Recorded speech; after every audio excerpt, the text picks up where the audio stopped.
Salam dəyərli müdavim və müəllimlər, hər vaxtınız xeyir olsun, hər birinizi xoş gördük. Mən Fidan İskəndərova, FES Akademiyada Azərbaycan dili üzrə müəlliməm. Bugün mən sizləri frazeoloji birləşmələr hissəsi ilə tanış etmək istəyirəm. Onsuz da məlumatınız var. Məlumatınızı daha çox təkmilləşdirmək üçün, artırmaq üçün, gücüm çatarsa əlavə qeydlər verməklə sizə bu mövzunu daha yaxşı tanıtdırmaq istəyirəm. Vaxt itirməyək, başlayaq mövzumuza. Mövzumuzda ilk olaraq bu hissəni bilməliyik ki, biz frazeoloji birləşmələri leksika bölməsindən tanıyırıq.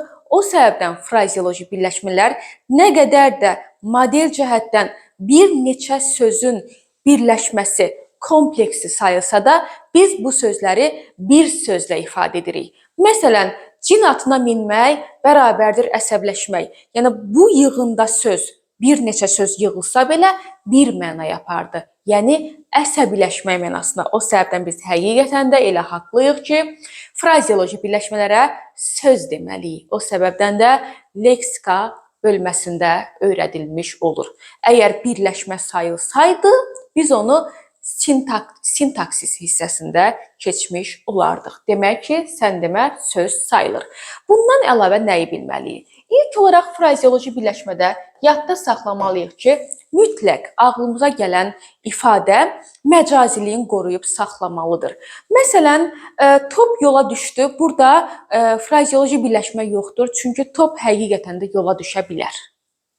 Və yaxud da deyə bilərəm ki, mən soyuq havada burnumun ucunun göynədiyini gördüm. Sən bunu görə bilərsən, çünki həqiqətən də soyuq havada burnumuzun ucu göynəyir. Bu tip nümunələrdə məcazilik hiss olunmadığına görə burada biz frazeoloji birləşmə var deyə bilmərik. Bundan əlavə, əlbəttə ki, hər bir mövzuda olduğu kimi, bu mövzuda da hansısa bir ifadənin bir mənası həqiqi olar, bir mənası məcazi. Bu mövzumuzda sənə sərf eləyən, sənin əlindən tutan hansıdır? Məcazi. Deməli, sən bu mövzu üçün həmin ifadənin məcazisini istifadə elə, həqiqətin qoy kənara böyüyəndə, yəni sintaksis bölməsində ona birləşmə kimi yanaşarsan. Məsələn, ifadəni belə izah edirəm. Yola düşmək. Yola düşmək həm anamın yola düşməyi var, həm topun yola düşməyi var. Bil ki, anamın yola düşməsi frazeoloji birləşmədir, çünki məcazidir. Topun yola düşməsi isə frazeoloji birləşmə deyil, çünki həqiqidir. Topun yola düşməsi o səbəbdən sintaksis bölməsinə əsasən deyirik ki, bu konkret olaraq söz birləşməsi sayılmış olur. Deməli, birinci, mütləq sən məcaziliyi bu mövzuda qorumağı, axıra qədər qorumağı bacarmalısan. İkinci bizim şərtimiz nədir? Yadda saxlamalıyıq ki, frazeoloji birləşmələr bərabərdir feil.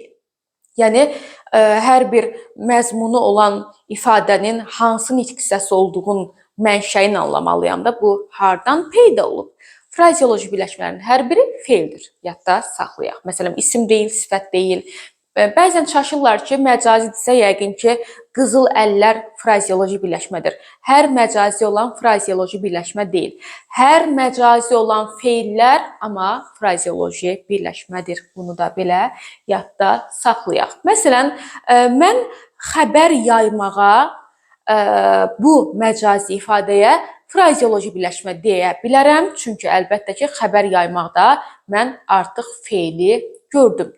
Loru dildə desək, məcazi feillər bərabərdir frazeoloji birləşmələr deməkdir. Bundan da əlavə, frazeoloji birləşmənin ikinci adı frazemdir. Day uzun uzadı deyib də özümüzü yormuruq. Bundan sonra frazem deyə tanısaq daha bizə də xoş olar, sizə də xoş olmuş olar. Üçüncü qaydamız nədir? Frazeoloji birləşmələr tərkibcə dəyişməz, amma formaca dəyişə bilərlər. Formaca dəyişmək onlara qrammatik şəkilçə artırmaq deməkdir. Məsələn, dilotu yedilər. Artıq sən əlbəttə ki, frazemə qrammatik şəkilçi artıra bildin. Amma əlbəttə ki, biz tərkibinə qətiyyən müdaxilə edə bilmərik. Arasından söz artıra bilmərik, sözlərin yerini dəyişə bilmərik, tərkibinə müdaxilə edə bilmərik. Bir növ dondurulmuş formada bizim qarşımıza çıxır və onun bir balaca donunu açsaq, artıq o öz keyfiyyətini itirə bilər. Ən azı donmuşluqdan çıxa bilər və bu da bizə sərf edən bir qərar deyil. Daha sonra davam edək. Amonim frazeoloji birləşmələr, sinonim frazeoloji birləşmələr və antonim frazeoloji birləşmələr adının altında bir terminlər mövcuddur. Yadda saxlayaq. Bu bayaq dediyim terminlər amonim, sinonim və antonim tipli frazemlər mütləq şəkildə məcaziliyin axıra qədər qorumalıdır. Sən amonim frazem deyəndə hər iki ağlına gələn məna gərək məcazi olsun. Məsələn, ürəyim getdi. Ürəyim gedir səndən ötürü, yəni xoşum gəlir. Bir də var ki, ürəyim getdi, özümü yaxşı hiss etmirdim deyə. O zaman artıq sən gördün ki, hər iki ürəyi getmə ifadəsi məcazidir. Əgər sən bu tip məcazili qorumağı saxlasan, o zaman amonim frazem sənin əlində qalar. Eynən sinonim və antonim də bura misaldır ki, məsələn, hər yoldan keçən ifadəni frazeoloji sinonim götürə bilmərik. Deyirəm ki, ağzına su alıb oturmaq, bunun sinonimi susmaq deyil. Bunun sinonimi ağzını qıfıllamaqdır. Çünki sinonimləri də özü kimi məcazi olmalıdır. Həmçinin antonimləri də özü kimi məcazi olmalıdır. Məsələn, ağzına su alıb oturmaq, antonimi çox danışmaq deyil. Antonimi dilot yemək, dil ötmək, bu tip ifadələr ola bilər. Mütləq şəkildə 4-cü qaydamız odur ki, mütləq bu mövzu içərisində nələr öyrədilirsə, hər bir hissə məcaziliyini sona qədər, axıra qədər qorumağa məcburdur. Bundan əlavə 5-ci qaydamız. Əgər sizin qarşınıza testdə belə bir sual çıxarsa ki, ol, et, bil, qıl, bu tip ifadələr istisna olaraq frazem yaradır, bilin ki, o qəbul sualı deyil. Faktiki həmin sual qəbul sualı deyil, çünki qəbula istisnalar düşmür. Siz qəbul, tam ləzzətli bir qəbul sualı ilə tanış olanda, o zaman sizin qarşınıza sual çıxanda bilin ki, ol, et, bil, qıl, bu tip ifadələr frazemlər yaratmırlar. Frazeoloji birləşmələr sayılmazlar. Məsələn, əl tutmaq, məsələn, maddiyyat cəhətdən əl tutmaq frazemdir də, amma bunun sinonimi kömək olmaq deyil. Kömək etmək də deyil. Çünki biz frazeoloji sinonimləri, antonimləri, amonimləri frazem kimi qeyd eləmək istədik. Və bayaq dedik ki, ol, et, bil, qıl frazem yaratmazlar. O səbəbdən də sayılmadıqlarına görə biz əl tutmaq ifadəsini kömək etmək ifadəsi ilə sinonim saya bilmədik. Sadəcə kömək etmək, əl tutmaq ifadəsinin mənası sayıla bilər. Unutmayın bu mövzuda. Nəyinsə mənası başqa, nəyinsə sinonimliyi, antonimliyi və amonimliyi tamam başqa cavablara bizi aparmış olur. Məsələn, dilotu yemək mənası çox danışmaqdır, amma sinonimi çox danışmaq deyil.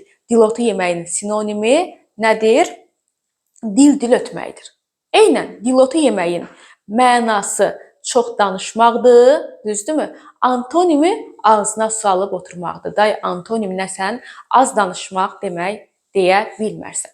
Belə əzmi davimlər, ümid edirəm ki, bu, belə deyək, məşhur mövzunu sadəcə 5 qızıl qayda ilə sizə sevdirməyi bacardım. Bu mövzuya aid əlavə hansısa suallara cavab tapmaq istəyirsinizsə, rəy bölməsinə öz suallarınızı yazmağı, eləcə də ürəyiniz istəyirsə əlbəttə ki, əlavə rəylər də yaza bilərsiniz. Sağ olun, növbəti canlılarda görüşmək ümidi ilə özünüzə yaxşı baxın.